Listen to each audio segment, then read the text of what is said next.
primer término a Manuel Fernando Castro, subdirector del Departamento Nacional de Planeación. Invito también a Felipe Fonseca Fino, director de la Unidad de Planificación Rural Agropecuaria, y a la moderadora Paola Buendía, vicepresidente ejecutiva de la ANDI. Bienvenidos.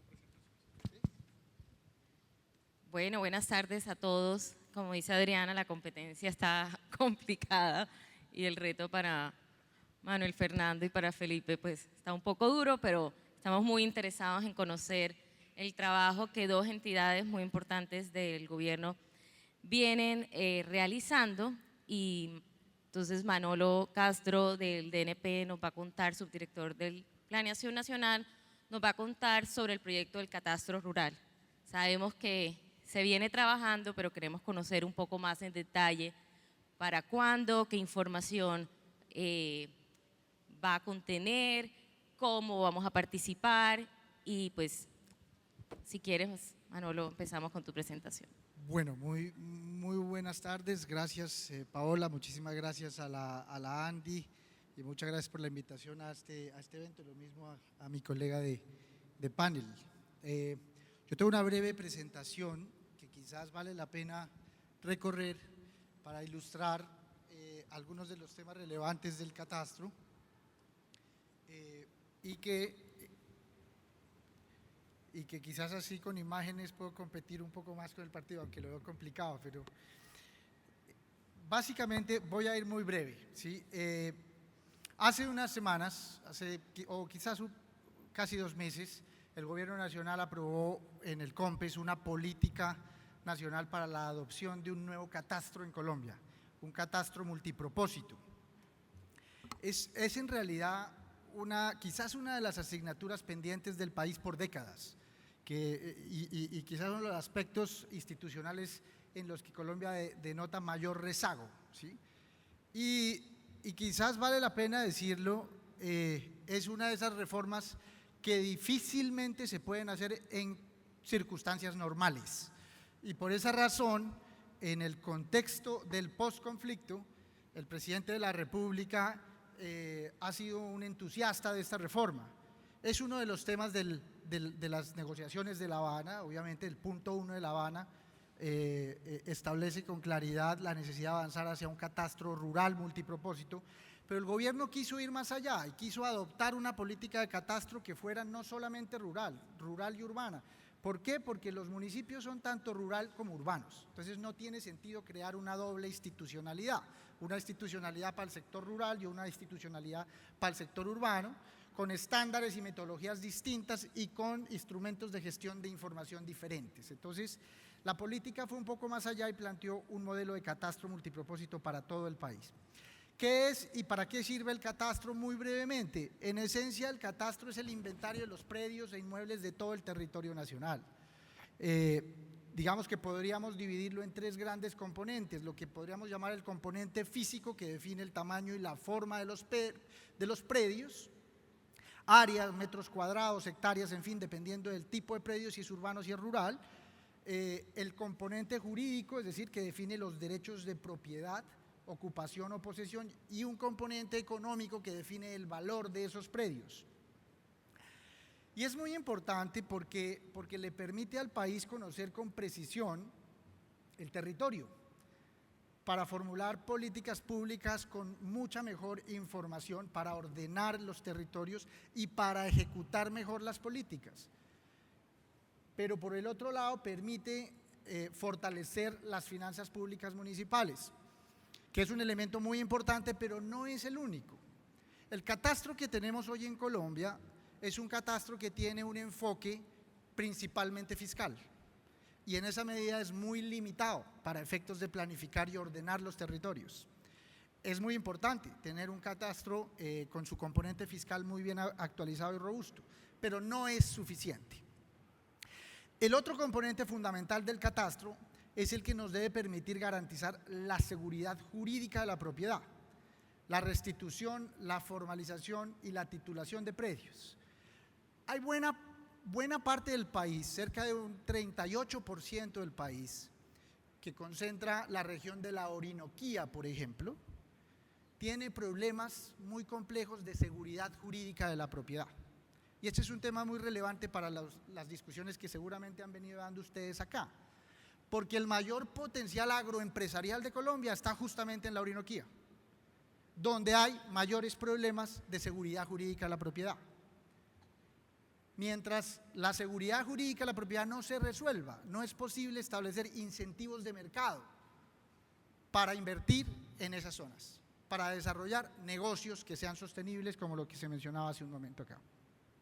De forma tal que el catastro se vuelve un instrumento fundamental y que tiene que ver con información de todos los sectores. El catastro nos permite, por ejemplo, saber dónde está la infraestructura pública del país, dónde están los hospitales, dónde están las escuelas, cuál es el inventario de la infraestructura física educativa del país. No lo sabemos, hoy no lo tenemos completo ni actualizado.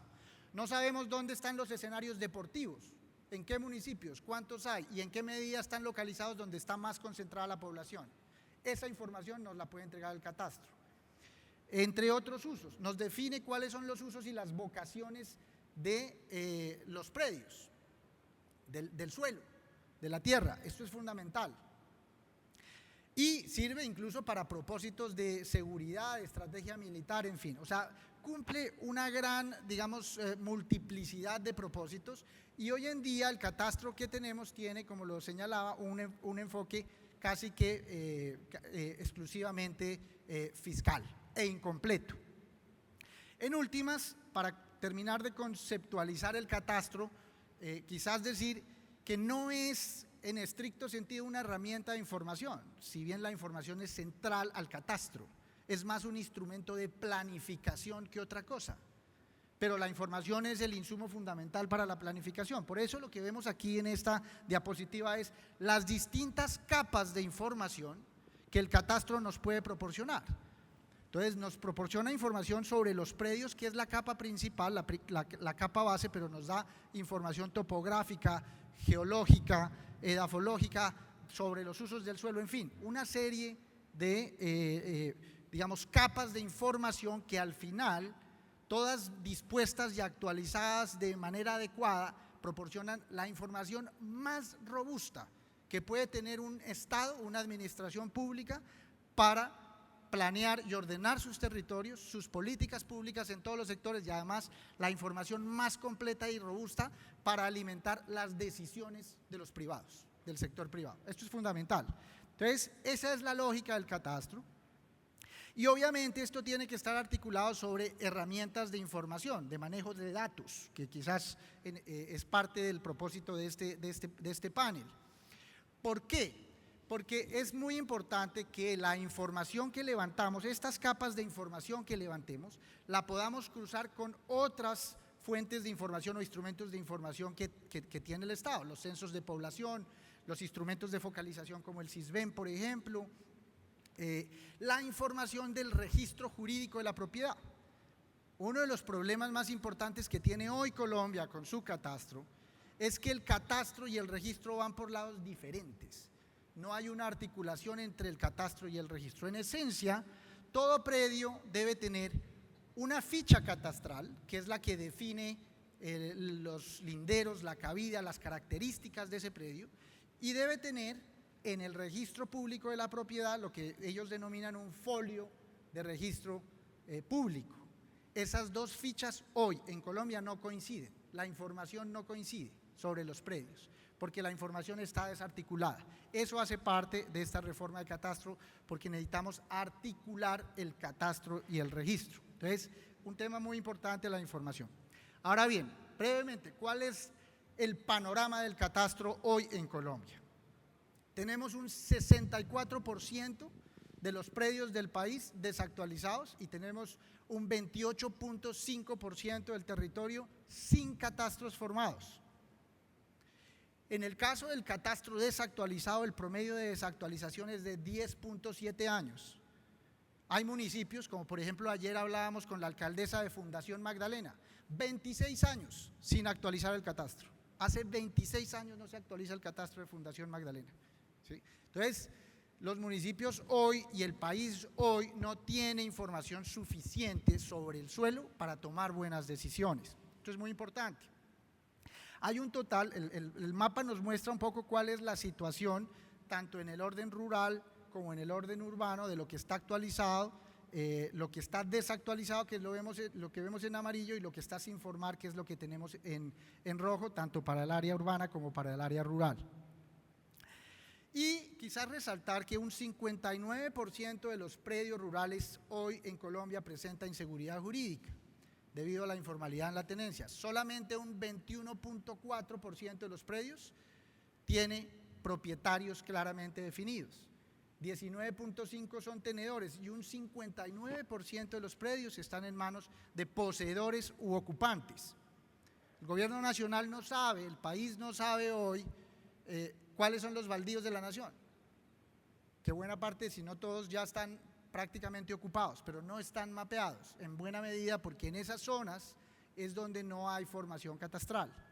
Luego, esta situación ha generado unos efectos muy nocivos, una informalidad muy nociva, que es la que ha facilitado el despojo. El desplazamiento forzado o la dinámica del desplazamiento forzado en las últimas décadas no es casual. Es que había incentivos para que los actores armados desplazaran a la población para despojarlos de su propiedad, porque la propiedad no estaba titulada, no estaba formalizada, los incentivos estaban ahí. Eso no es casual. Obviamente, una propiedad con inseguridad jurídica no refleja el valor de mercado. Eso le impide a los tenedores o poseedores el acceso a crédito y obviamente restringe las posibilidades de invertir en la tierra, en los predios. Esos son los aspectos que están en la esencia de una reforma del catastro como la que se plantea. ¿En qué consistió entonces la política que hace unas semanas se planteó y se aprobó? Primero, digamos que avanza hacia adoptar un catastro multipropósito rural urbano en el país, un nuevo estándar, un estándar que es acorde con los estándares de los países de la OCDE, ¿sí? Y que en América Latina solamente tienen pues, Chile y México, y solo muy recientemente y todavía con muchas limitaciones. La política avanza hacia la estandarización y la modernización de la técnica catastral en todos sus componentes, el componente físico, jurídico, económico y tecnológico, a la modificación de toda la arquitectura del sistema catastral en Colombia. Parte del problema de catastro hoy en el país son las instituciones catastrales que tenemos, que son muy débiles o que se han quedado rezagadas en el tiempo, en su capacidad para responder a las necesidades de actualización, ¿sí? No por nada tenemos promedios de 10.7 años de desactualización, porque la capacidad de respuesta de la institucionalidad para actualizar eso no ha sido suficiente. Y por último, la expedición de una nueva normativa, un nuevo estatuto de catastro que articule el proceso catastral con el registro público de la propiedad y que adopte los estándares de última generación en esta materia. Es un proyecto de ley que ya está en proceso de preparación y que será uno de los primeros decretos ley que expedirá el presidente de la República en el marco de las facultades extraordinarias para la paz. Eso está en proceso ya de definición. Permítanme brevemente enfatizar unos aspectos que son centrales sobre esto. Primero, el catastro tiene una dimensión física que es fundamental y que tiene que ver con las características geográficas físicas de los predios, que es necesario, digamos, reconocerlos a través de la cartografía. la cartografía que tenemos en Colombia hoy es insuficiente. Esta tabla que les muestro aquí muestra cuál es el estado de la cartografía hoy para propósitos catastrales. La escala mínima requerida para la cartografía en el sector rural, para catastros rurales, es de 1/25.000, mientras que para el sector urbano es de 1/2.000. La cartografía que tenemos hoy con esta escala en el sector rural es 52% de la cartografía tiene esa escala, pero está desactualizada. Y 48% en el sector rural no existe en esa escala. En el caso del urbano tenemos 29% en la escala requerida, en su gran mayoría desactualizada, y un 71% que no tiene la escala que se necesita. Adicionalmente, encontramos que hay mucha duplicidad de esfuerzos en el levantamiento cartográfico. Muchas entidades, incluidas privadas, levantando cartografía, cuyo uso, digamos, en veces es muy reducido para propósitos muy puntuales de quienes la contratan. Entonces tenemos Ministerio de Ambiente contrata cartografía, las empresas como Ecopetrol o la Agencia Nacional de Infraestructura o la Agencia Nacional de Hidrocarburos contrata cartografías para propósitos muy puntuales, el Estado gasta mucho en eso, pero no tenemos una cartografía completa y actualizada, que es lo que nos está mostrando esta tabla. Entonces hacemos esfuerzos muy redundantes en estas materias. Entonces este es el tipo de cosas que se quieren resolver. ¿Con qué? Con un plan nacional de cartografía. ¿Qué propone? Levantar toda la cartografía del país nuevamente, en la escala que se necesita. Eso lo propone la nueva política de catastro. Y esto ya empezó, ahorita voy a contarles en qué va, pero esto ya empezó, esto ya, digamos, no es teoría, ya es realidad, ya están dando.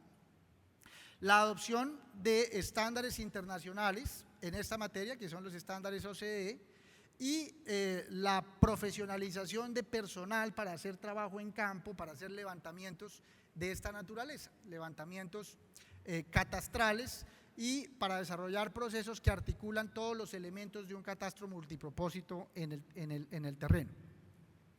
Luego está la dimensión económica, que es muy central, especialmente para ustedes, el sector privado.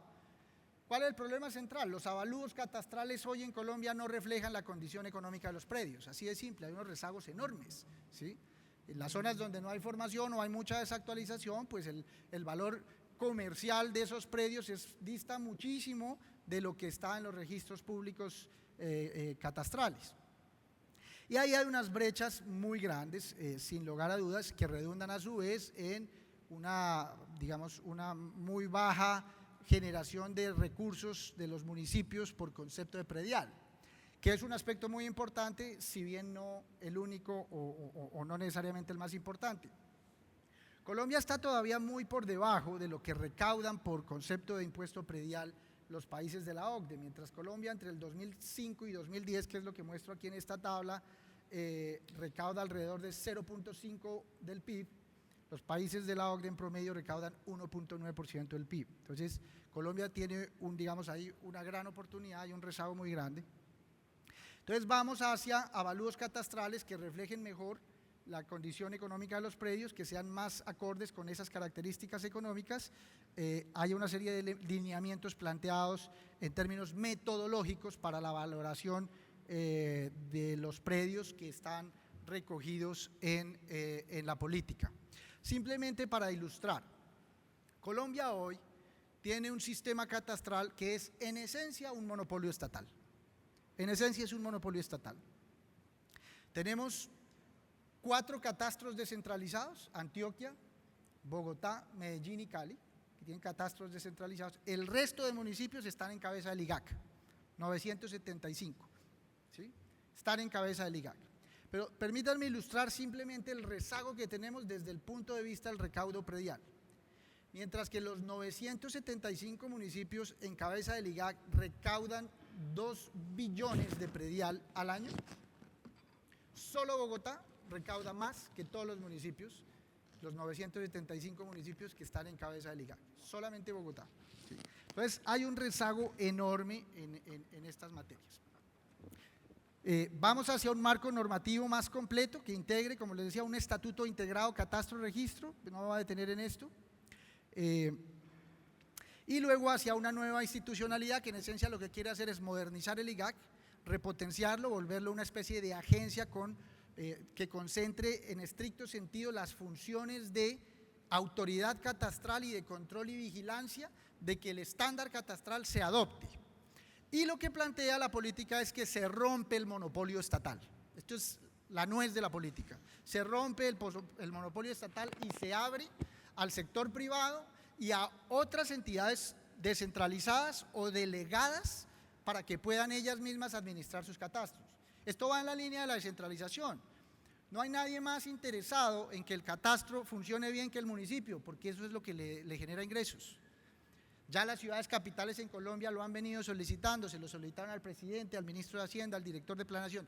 Quieren ellos, los que cumplan con ciertos atributos, administrar sus propios catastros. Hacia allá vamos. Entonces se creó la figura de la delegación de competencias catastrales para ciudades hoy que tienen más de 500.000 habitantes, pero en el Estatuto Catastro Registro se va a habilitar para que ciudades con población superior a 150.000 habitantes puedan eventualmente, si cumplen unos atributos mínimos, administrar sus propios catastros.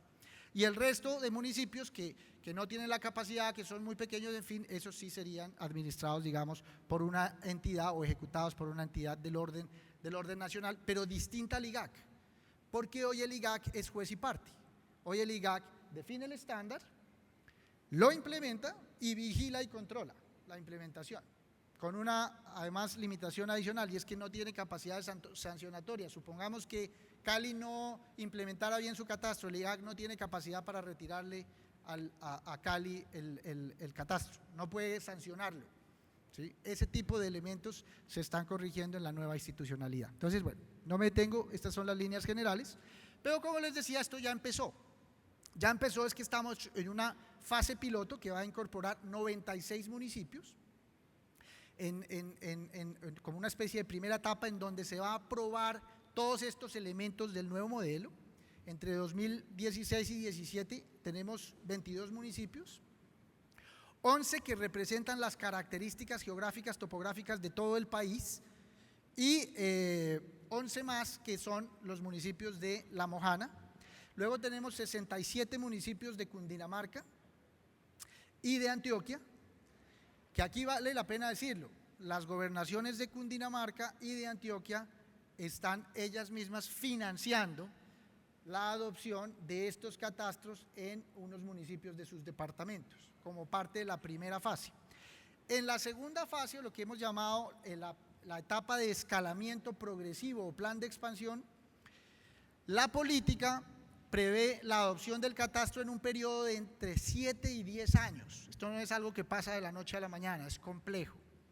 Y requiere la adopción de unos nuevos procedimientos para barrer todo el país con catastro. Y se incorpora una técnica que ha sido probada en muchos países, digamos, que han pasado por conflictos armados y han tenido problemas por conflictos por el uso del suelo, que se denomina el procedimiento de barrido predial masivo.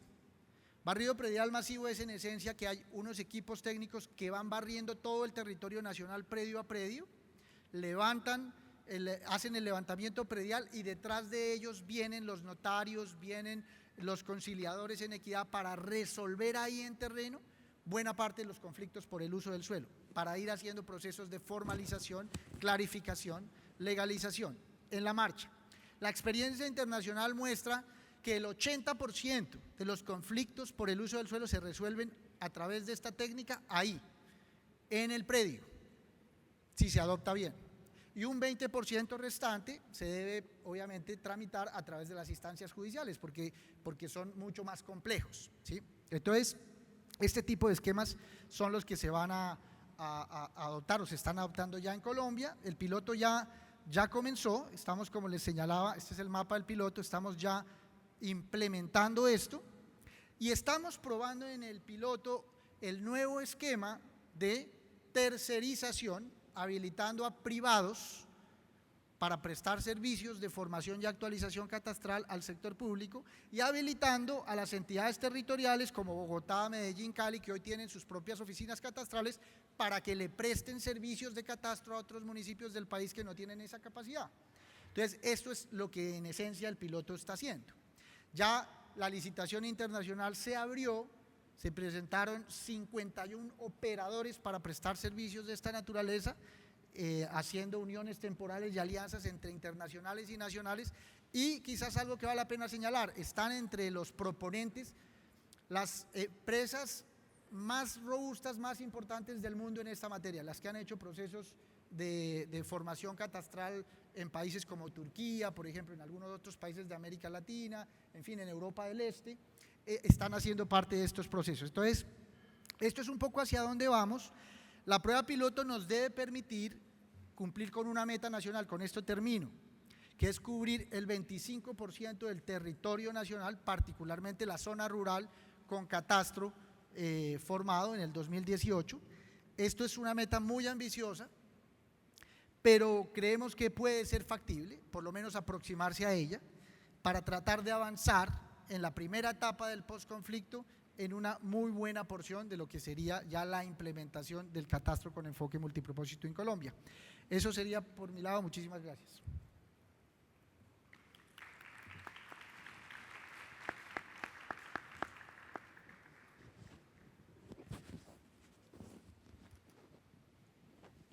Muchas gracias, Manuel Fernando. Le voy a dar la palabra a Felipe y después hacemos unas preguntas sobre los dos proyectos.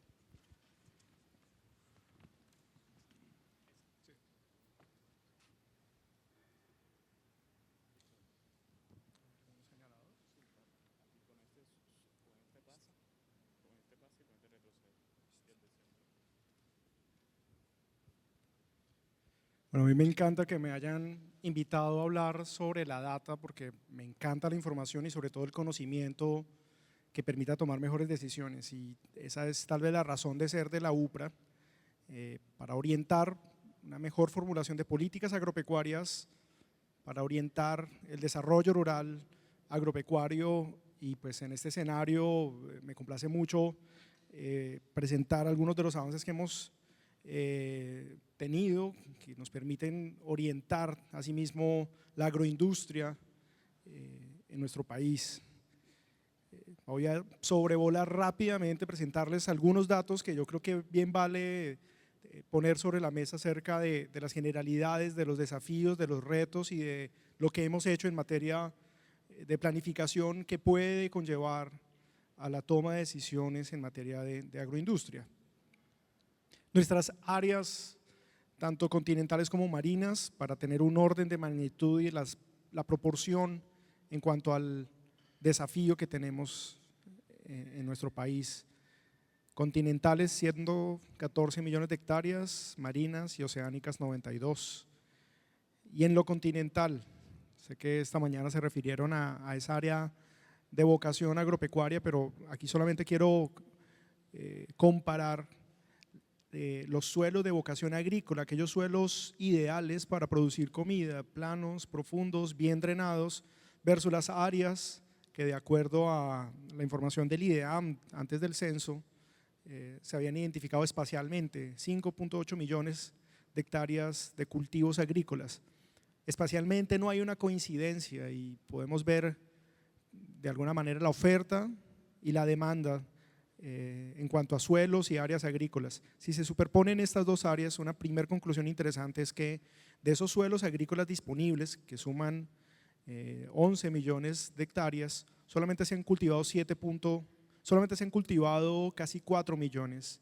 Es decir, hay un poco más de 7.4 millones de hectáreas de suelos agrícolas disponibles para el desarrollo de actividades agropecuarias, que pueden ser objeto de reconversión agrícola, que en la mayoría de los casos están, digamos, dedicadas a actividades, no digamos propiamente de ganadería, sino que cuya cobertura comúnmente es el pasto, los herbazales. Y aquí un desafío: cuando un inversionista llega, lo primero que debiera tener en cuenta cuáles son todas las posibles áreas de reglamentación especial. Lo que me voy a proponer acá es presentarles una a una, en orden de magnitud, cuáles son esas áreas que posiblemente restrinjan o condicionen el desarrollo agroindustrial o el desarrollo agrícola y pecuario. Algunas de ellas generan una restricción explícita para el desarrollo de actividades agropecuarias. Algunas deben ser consideradas ya que representan un condicionante. 20% del territorio continental tiene algún tipo de restricción y el 54% algún tipo de condicionante en materia de áreas de reglamentación especial. Sin embargo, hay que atender otra serie de elementos también naturales, ambientales especialmente, que generan, digamos, una revisión y una observación por parte de las autoridades ambientales y de corporaciones regionales. Tenemos a un 66% del territorio en alguna de estas categorías, o son bosques o áreas naturales, seminaturales, o son zonas que ya han sido transformadas. Un primer descuento, digamos, a ese bloque que vimos anteriormente, incluidas áreas que han sido deforestadas. En materia ambiental, el país se ha dispuesto y ha tenido, digamos, como propósito reducir la deforestación, y hay una línea base con respecto a evitar ese fenómeno que nos ha caracterizado en muchas zonas de piedemonte y de colonización, como se puede observar, cifras, digamos, del IDEAM. El Instituto Humboldt ha presentado recientemente un estudio de cuáles son esas áreas inundables, áreas cuya característica presenta una dinámica hídrica que debe ser también tenida en cuenta. Estos son elementos naturales que deben ser observados a la luz de posibles y futuras inversiones. Áreas como esa Orinoquía o llanura mal drenada entre Arauca y Casanare se destacan, por supuesto la Mojana y algunas otras zonas que tienen ese régimen tan dinámico desde el punto de vista hídrico. Algunos humedales declarados propiamente que generan un condicionante al desarrollo de algún tipo de actividad. El mismo Instituto Humboldt ha identificado 2.8 millones de hectáreas en páramos estratégicos para su manejo y su conservación. El INVEMAR, con áreas de manglares también allí están representados, 300.000 hectáreas, un ecosistema bien característico de nuestra región. El Sistema Nacional de Parques, 13 millones de hectáreas continentales que afectan de manera directa el desarrollo de actividades productivas.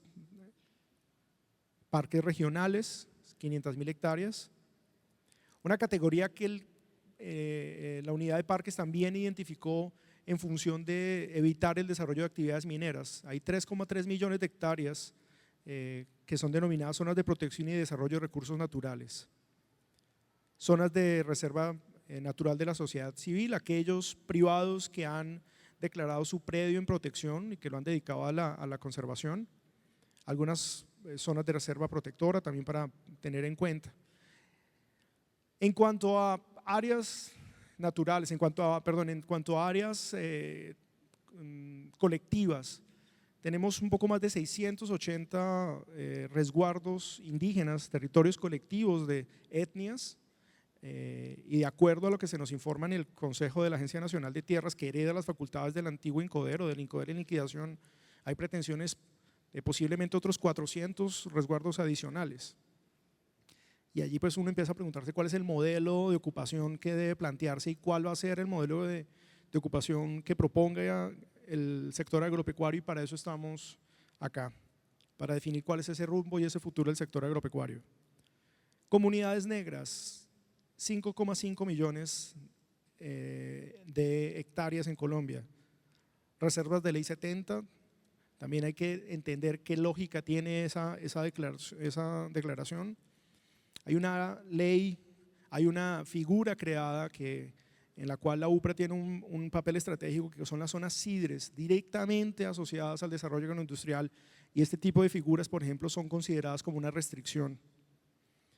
Las zonas de reserva campesina, de las constituidas y de futuras que están propuestas para ser declaradas. Las áreas con algún tipo de titulación para efectos del desarrollo de la actividad minera, áreas de recreación.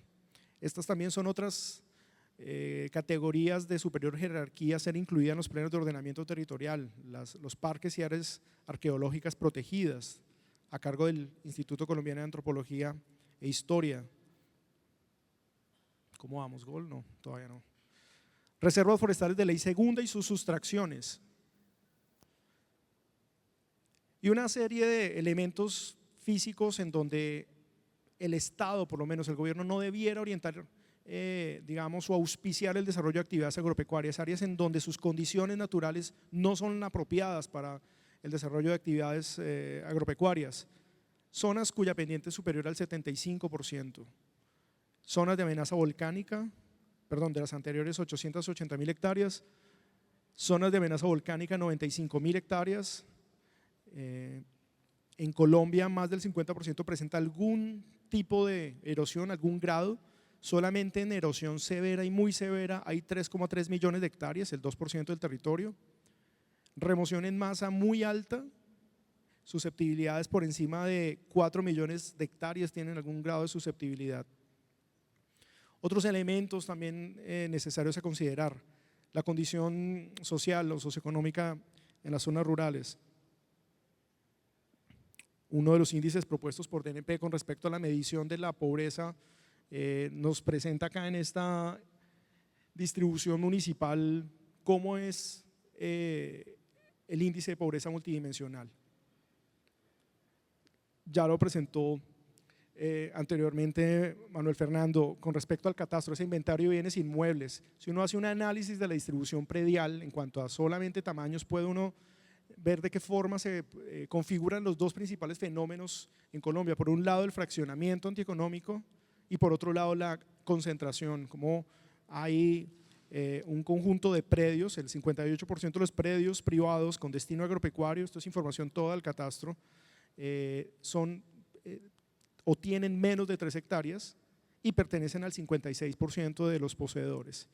Y por el contrario, el 1% de los predios rurales privados con destino agropecuario son mayores a 200 hectáreas y pertenecen al 1% del total de los propietarios. Un elemento también clave, y lo vamos a ver ahora, de qué forma hemos aplicado toda esta información, estas capas básicas de información. Haciendo uso de toda la red vial, la infraestructura disponible para el transporte, para la comercialización, y teniendo en cuenta los 18 nodos fundamentales, las principales ciudades o centros poblados identificados por la misión Ciudad también liderada por el DNP. Esos 18 nodos importantes describen aquí espacialmente cuál es ese esfuerzo en el desplazamiento a distintas zonas rurales. Podemos ver en tono rojo aquellas zonas que están por allá después de las 6 o 7 horas de transporte. Como eso representa una condición de aislamiento importante para el transporte y comercialización. ¿Pero en qué estamos? Toda esta información, todo este arsenal de datos disponibles nos ha permitido llevar a cabo una labor que se nos ha encomendado en materia de orientar el uso eficiente del suelo para actividades agropecuarias a través de la planificación del ordenamiento productivo, qué vamos a cultivar en función de mercados, en función de una oferta y una demanda claramente establecida. Nos hemos propuesto liderar digamos, una estrategia nacional compuesta, digamos, de los siguientes elementos: una política y un plan nacional de ordenamiento productivo y social de la propiedad a cargo del Ministerio de Agricultura, que tiene un componente regional donde aplicamos ese enfoque de territorio, desde el territorio y para los territorios, con los departamentos estratégicamente, y un enfoque sectorial nacional con los gremios. Lo que les voy a presentar a continuación es el desarrollo de esa planificación sectorial o subsectorial con algunos de los gremios de la producción que se han priorizado, y la idea es hacerlo con el conjunto de los gremios de la producción. Esta es la definición de la planificación del ordenamiento productivo. Estos son los gremios y los sistemas productivos o los cultivos o cadenas en algunos casos que han venido siendo evaluados por parte del Ministerio, de la UPRA y por supuesto con el liderazgo de cada uno de estos gremios. Básicamente uno de los primeros pasos, luego de identificar cuáles son los requerimientos del cultivo, se identifican unas zonas aptas para el desarrollo de esta plantación y otras zonas que no cumplen con esos requisitos. Detrás de esas y adicionalmente se sustraen aquellas áreas que tienen algún tipo de restricción legal. Detrás de un ejercicio de estos hay digamos, una consolidación, una comparación, un análisis jerárquico ponderado de variables de tipo físico, de tipo ambiental, de tipo socioeconómico, en donde se evalúa de cierta manera la competitividad de estas actividades en el territorio. El primer caso fue el forestal y lo que nos propusimos fue, el pretexto en su momento fue orientar o identificar aquellas zonas aptas para el desarrollo de plantaciones forestales con fines comerciales. Y eso inspiró precisamente el desarrollo de este tipo de labor con otras cadenas y con otros cultivos.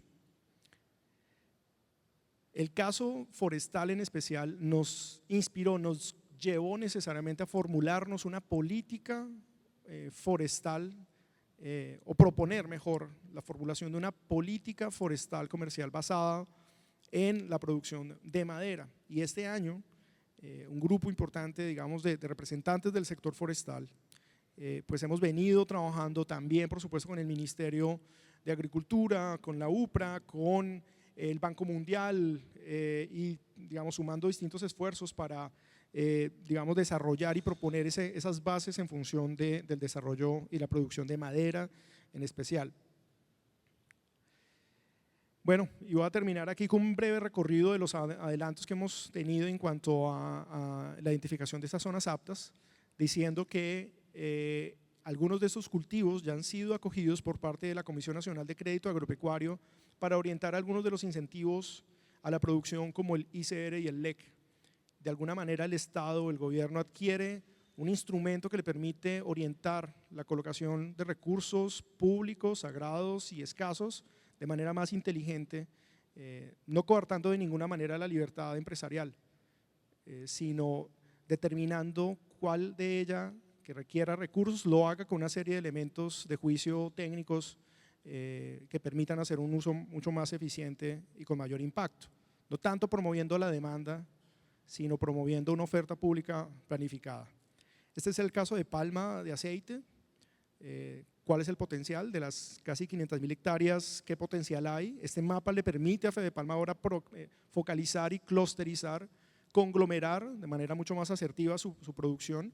Obviamente, y en este mismo escenario, hace poco en el Congreso Palmero, el doctor Mesa decía que además probablemente crecer el área, la mayor preocupación es mejorar su rendimiento. Hay una problemática seria en cuanto a los rendimientos en el cultivo de palma y los desafíos del híbrido en los procesos de reconversión.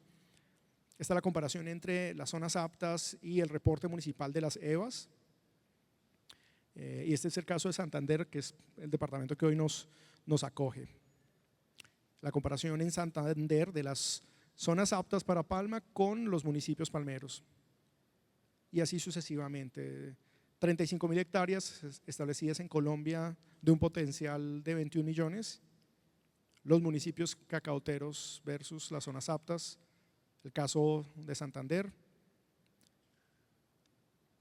Caucho, 18, casi 19 millones de hectáreas aptas, zonas aptas versus municipios caucheros, el caso de Santander. Voy a aprovechar estos últimos minutos para pasar rápidamente todo lo que hay detrás, todo el rigor que hay detrás de un ejercicio que se ha hecho de la mano de los gremios. En el caso del maíz, con FENALCE, la definición de todos los requisitos que deben cumplir cada uno de estos cultivos, desde el punto de vista técnico, socioeconómico, desde el punto de vista de competitividad, qué elementos se requieren, el tema de la infraestructura, de la logística, de la energía, son elementos fundamentales. Esto pretende evaluar los cultivos a futuro, no tanto lo que se ha hecho. Pueden haber aciertos o desaciertos, pero la idea es a futuro cómo orientar esos nuevos emprendimientos. Maíz, siendo un semestral, está calculado para 2 periodos. El caso del arroz en Santander, el caso del arroz, segundo semestre, y así sucesivamente. En papa se han identificado 1.9 millones de hectáreas aptas para el cultivo comercial de la papa, respondiendo a un criterio no solamente de papa fresca, sino de papa industrial, de la mano de Fedepapa, por supuesto. Aquí está el potencial y los municipios paperos en Santander. Y así un conjunto de hortofrutícolas con el PTP y de la mano de Bancoldex se han ido identificando. Algunos de estos este año están en etapa de validación de campo. Bueno, toda esta información para la industria agropecuaria está disponible a través de la página de la UPRA, perdón. Hay 3 links, a ver, tal vez mejor acá, el sistema de información, las publicaciones y las presentaciones, y en este link pueden encontrar la información de su departamento, del departamento donde se encuentren, seleccionan, acá está el caso, están todos los departamentos listados, hay información de tipo nacional, regional, y acá, por ejemplo, este martes estábamos en Antioquia, se puede descargar en PDF o PowerPoint y por supuesto en dispositivos móviles pues con planes de datos, y hay otras publicaciones. Gol de James. Muchas gracias.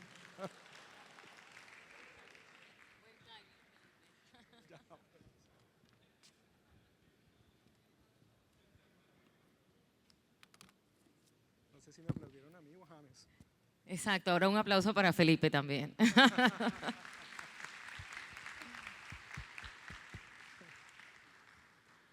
Bueno, yo creo que es muy interesante esta información que nos han presentado y saber que está disponible. Aquí le haría una pregunta a Felipe que hemos venido conversando desde la ANDI, y es cómo está utilizando esta información que ustedes tienen las diferentes instituciones del sector agropecuario, Finagro, el Banco Agrario, ICA. ¿Esto para qué instrumentos se va a utilizar? ¿Va a ser prerequisito para, digamos, todo el programa de créditos? ¿Cómo es la articulación al interior del sector?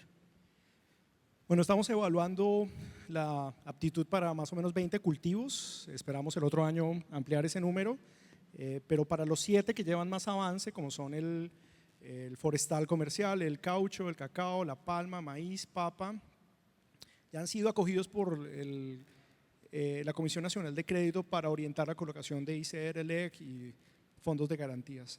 Eso, digamos que en esencia representa un cambio de paradigma, ya que pues, se tiene en cuenta un instrumento que permite una mejor navegación y que por lo menos, digamos, le da mayor certeza a la colocación de recursos públicos, nuevamente sagrados y escasos.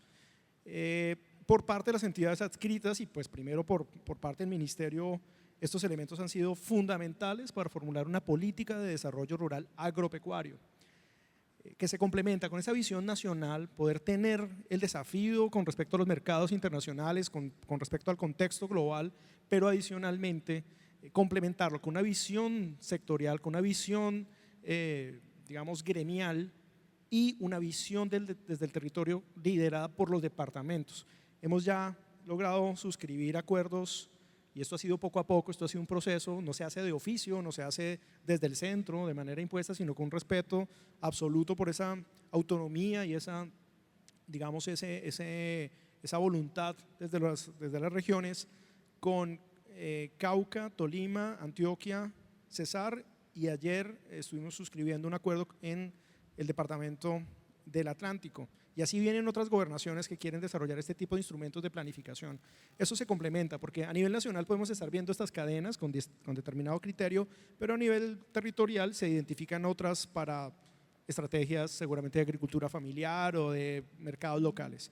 En materia, digamos, institucional, entidades como pues, el Banco Agrario y Finagro pues ya tienen en sus sistemas estos elementos para orientar por un lado la colocación de crédito, por otro la gestión de un instrumento que es muy importante que ha venido en auge, que son los seguros agropecuarios.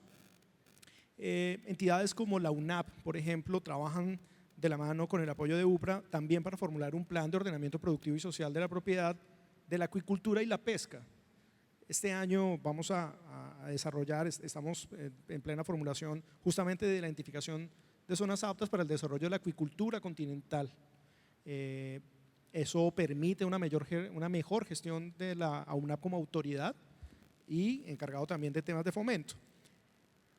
Y la UPRA, ahora con digamos, la reestructuración que se ha dado al interior del sector, tiene asiento en las juntas o en los consejos directivos tanto de la Agencia de Desarrollo Rural como de la Agencia Nacional de Tierras. Con la Agencia de Desarrollo Rural, toda la estrategia de adecuación de tierras, de distritos de adecuación de tierras bajo un enfoque productivo, ha sido plenamente acogida, sobre todo para aquella de mediana y gran escala, que que es un factor estratégico de competitividad. Y en materia de tierras, de la gestión de la propiedad, con la agencia, todo lo que es el plan de formalización de la propiedad privada tiene una línea directa estratégica de focalización, de priorización para su desarrollo. Lo mismo las distintas rutas de regularización, de acceso a tierras, de restitución de tierras con la unidad de restitución, de titulación de baldíos, de procesos agrarios en general, tienen un sello y tienen una orientación estratégica y de focalización a cargo de la UPRA. Somos más o menos, sin querer aparentar, como el DNP del sector agropecuario.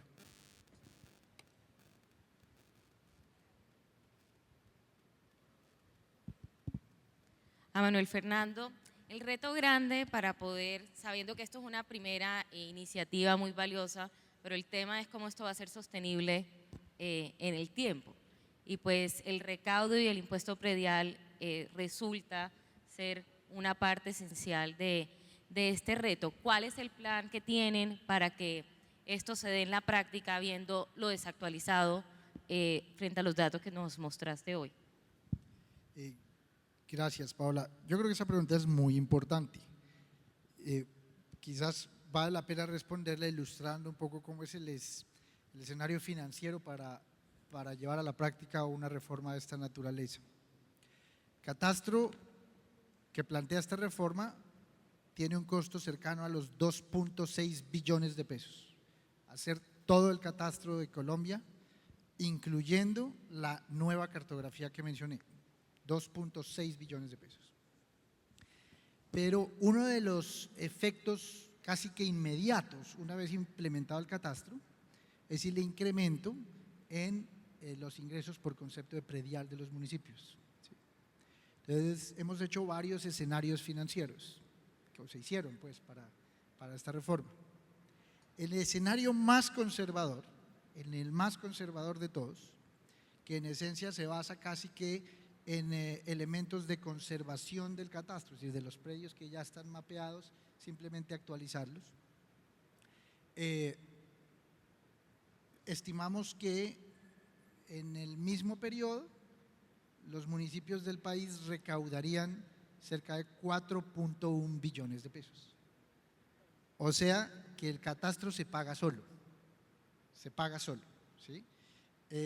Ahora bien, ¿cómo hacemos es para financiarlo? Hasta que esos recursos se van dando progresivamente sobre la marcha, una vez se van poniendo en operación los catastros. Entonces, ahí es donde la Nación ha diseñado una estrategia financiera que consiste en esencia en en el uso de dos instrumentos. Uno, unas operaciones de crédito con la banca multilateral, Banco Mundial y BID, en las que vamos a financiar procesos catastrales en los municipios y en aquellos municipios que tienen capacidad de pago, porque el efecto en sus prediales va a ser significativo. Ese proceso va a ser, digamos, repagado por los mismos municipios, es decir, la Nación lo financia y le da un plazo de repago al municipio, que puede ser entre 7 y 10 años, y el municipio lo paga contra un porcentaje de los ingresos adicionales que genera. Esto es muy importante, no puede ser contra todos los recursos que genera, porque entonces no hay incentivo para el municipio para hacerlo, es contra un porcentaje, de forma tal que el municipio libera recursos para hacer otras inversiones, que es el incentivo mayor de los alcaldes para hacerlo. En el diálogo que hemos tenido nosotros con gobernaciones y alcaldes, y por eso les mencionaba Cundinamarca y Antioquia, donde ya hay municipios que están dentro del programa, los alcaldes quieren estar, ellos saben la importancia que esto tiene, ellos quieren estar, lo que pasa es que no tienen con qué financiarlo. Entonces, el financiamiento se va a apalancar con unas operaciones de crédito por un lado, que ellos van a poder repagar, y el esquema que estamos ya refinando es que el repago puede hacerse contra los giros que hace la Nación del SGP de propósito general. Entonces se les va descontando de los giros que la Nación les hace año a año de propósito general la porción que corresponda a la amortización de esa deuda con la Nación, ¿sí? Entonces ese es uno de los esquemas. El otro es que se están habilitando unas líneas de financiamiento, de crédito a tasa compensada, es decir, con tasa cero, totalmente subsidiados, a través de Findeter. Para los municipios que quieran hacerlo con financiamiento, digamos, a cero interés, pues lo pueden hacer igualmente. Esos dos mecanismos se están implementando, pero simplemente señalar es que desde el punto de vista fiscal, que como señalaba no es necesariamente el más importante, el catastro es rentable, llamémoslo así, no solo para la nación, sino para los municipios. Eso es muy importante. Muchas gracias. Felipe, esta información, digamos, mirándola desde el sector privado, es muy útil para la toma a la hora de realizar inversiones. Una pregunta es, ¿cómo fluye esta información? Sé que nos mostraste la página web y que está disponible, pero ¿cómo baja esto a los gremios, a un empresario, a los productores, de una manera ágil, que se puedan hacer preguntas? ¿Cómo podemos hacer que esa relación sea más fluida? Bueno, lo primero que hay que señalar es que la información que la UPRA ha gestionado es toda información pública, es información oficial, es información que precisamente estaba disponible pero dispersa, y ahí está el quid precisamente. Una cosa es la información y otra es el conocimiento. Tú puedes tener toda esa información, pero si no sabes para qué sirve o cómo se usa, pues da lo mismo. De manera que hemos atendido muchos requerimientos en cuanto a, digamos, a solicitudes puntuales de información, y hemos venido distribuyéndola. En lo que estamos trabajando es en plataformas digitales un poco más versátiles que permitan a algunos usuarios especializados poder acceder a las capas de información, a los shapefile o digamos, a los archivos digitales para combinarla con sus propias plataformas. Pero en general, digamos, tanto las presentaciones como las publicaciones ha sido nuestra política y será nuestra política la disposición absoluta de la información allí. Creo que eso es absolutamente estratégico, que se disponga y se masifique. Y olvidaba mencionar tal vez algo muy importante y relevante con respecto a los instrumentos de gestión de uso del suelo, el fomento al uso eficiente para actividades agropecuarias, es que hay un carácter adicionalmente estratégico de la información que genera UPRA, y es que tiene un carácter vinculante con los planes de ordenamiento territorial. Ya habíamos hablado de la estrategia de los POT modernos, y allí parte del gran desafío, como bien lo presentaba, como se presentaba por parte del DNP, es que en general los planes de ordenamiento en Colombia, el 85% de ellos son esquemas de ordenamiento donde el índice de ruralidad es mayor, son comúnmente municipios muy rurales, y estos instrumentos pretenden fortalecer el componente rural de los planes de ordenamiento, que comúnmente es inexistente o débil en caso de que se tenga. Y creemos que el diseño de estas, digamos, de estas apuestas, más que la información, más que los mapas, pretenden orientar un uso y pretenden orientar o definir un modelo de ocupación que permita hacer mucho más competitiva las regiones con vocación y con potencial agropecuario. Entonces, esa información nos interesa también, no solo que fluya a los productores, a los inversionistas, sino también a los entes territoriales para que lo incorporen en la planeación y ordenamiento del territorio. Bueno, y para cerrar le voy a preguntar a Manuel Fernando, temas como acceso al agua, fragilidad ambiental, el tema de la calidad del suelo, ¿hacen parte dentro de esas capas que mencionaste que van a ser parte del catastro multipropósito? Así es. Digamos que el multipropósito cubre una serie de capas de información, entre las que están la información ambiental, agrológica, información sobre infraestructuras, bueno, una serie de distintas categorías de datos que son necesarios para planificar y ordenar. Pero es muy importante, como lo señalaba Felipe ahora, para, por ejemplo, formular procesos de ordenamiento territorial mucho más robustos a través de los planes de ordenamiento. Sin esta información no es posible hacerlo. Felipe tiene toda la razón. Hoy en día no solo están desactualizados los planes de ordenamiento territorial en el país, sino que tienen un sesgo urbano muy fuerte. De hecho, toda la legislación y las metodologías de ordenamiento territorial se centran en la cabecera municipal. El ámbito rural prácticamente no existe para el instrumento de ordenamiento que tenemos. Les doy un ejemplo, una evaluación que hizo Planeación Nacional sobre el estado de los planes de ordenamiento territorial hoy, solo un 3% de los planes de ordenamiento existentes incluyen dentro de su formulación el ámbito rural, solo un 3%. O sea que es prácticamente el área rural no existe para el ordenamiento del municipio.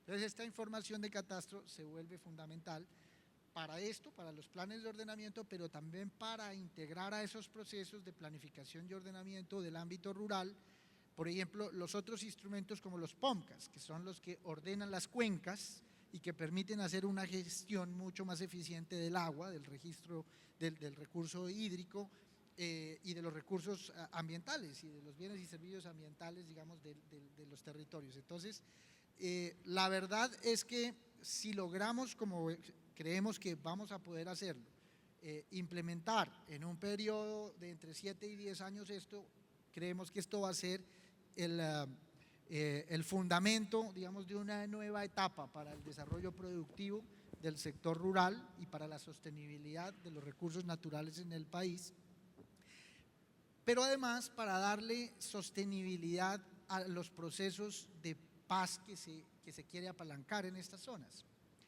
Simplemente recordar, el posconflicto es un escenario a 20 años, ¿sí? El cumplimiento de los acuerdos es un escenario a 10 años, ¿sí? Tenemos que tener instrumentos que nos permitan planificar y ordenar esas inversiones que se van a hacer en los territorios rurales en ese periodo. Sin catastro, sin censo, sin SISBEN actualizado, no es posible tener inversiones de calidad, de impacto en los territorios del país que permitan que se consoliden los procesos que queremos apalancar. Por eso esto se vuelve tan central.